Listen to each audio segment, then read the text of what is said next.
Mix by AG recording studio. आप सुन रहे हैं एजी एंटरटेनमेंट की धमाकेदार प्रस्तुति। Mix by DJ Kanchan Raj, Hajipur Vaishali. ओकरा सिवा कोई दूजा, हाँ ओकरा सिवा कोई दूजा कहबो आवे ना धयान। गावे के लड़किया जे के मानी ले जान, गावे के लड़किया जे के मानी ले जान।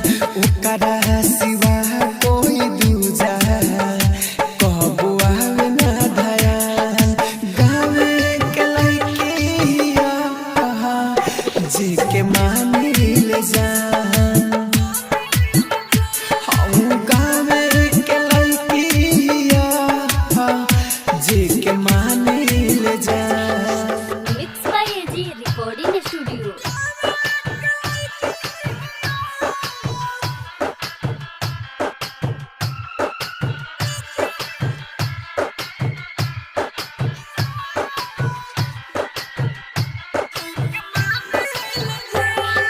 Mix by DJ Kanchan Raj, Hajipur Vaishali.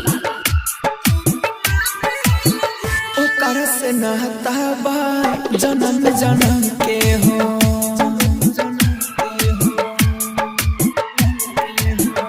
ओकर से नाता बा जन्म जन्म के हो। दिल से माने ले चाहे ऊ हमके हो। कोई कहाल रही बेहाल, ओकरा बिना भइल जियल मोहाल। एक पल ऐसे लगे महीना साल,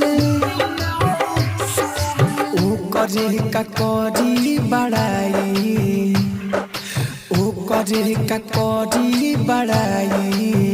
साचो लागे चान गावे के लड़किया जे के मानी ले जान, हम गावे के लड़किया जे के मानी ले जान। आप सुन रहे हैं एजी एंटरटेनमेंट की धमाकेदार प्रस्तुति।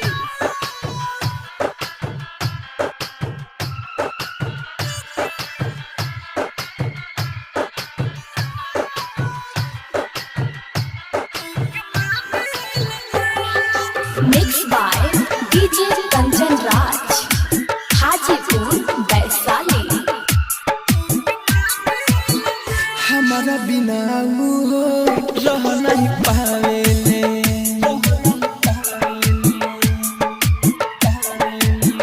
हमारा बिना वो रह नहीं पावेले।